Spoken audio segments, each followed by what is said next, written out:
സമയം ഇത്രയായിട്ട് മലയാളം പഠിക്കാൻ വന്ന ബംഗാളിനെ കാണുന്നില്ലല്ലോ. എവിടെ പോയി കിടക്കുകയാണാവോ?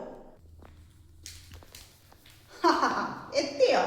എന്താ നേരം വൈകിയത്? പണിയുണ്ടായിരുന്നു ചേട്ടാ. ചേട്ടനല്ല, സാറാണ്.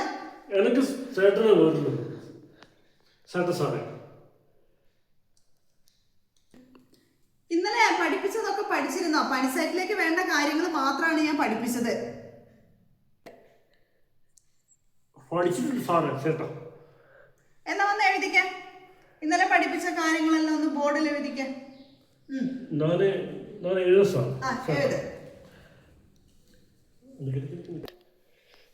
ഇവിടെ ചട്ടി എന്ന് വന്ന് എഴുതിക്ക.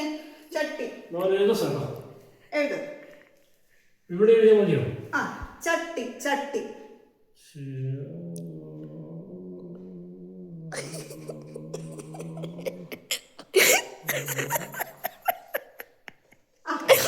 ഇതെങ്ങനെ ചട്ടിയാണെന്നത്? ഇത് പട്ടിയല്ലേ?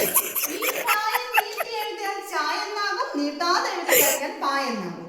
അപ്പൊ ഇത് പട്ടി. ചട്ടി എഴുതണമെങ്കിൽ നീട്ടിക്കോ. ഇത് ഇങ്ങനെ നീട്ടിയാൽ മതി ചേട്ടാ. മതി മതി. ഇനി ശാന്ത എന്ന് എഴുതിക്ക. ശാന്ത. എനിക്ക്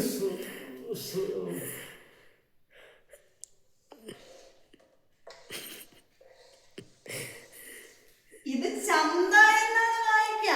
ചന്ത. ഷാ എന്ന് എഴുതണോ? എനിക്ക് സാ വരില്ല ചേട്ടാ. നമുക്ക് സാ വരില്ല ചേട്ടാ. സാ വന്നിട്ടില്ലെങ്കിൽ ഇത് ചന്ത എന്നാ വായിക്കുന്നത്. വള്ളി എടുക്കുന്നതാണ്. വള്ളി ഇട്ടാ ശരിയാണല്ലോ. ഞാൻ ഇതിന്റെ വള്ളിയാണ് ഞാൻ പറഞ്ഞത്.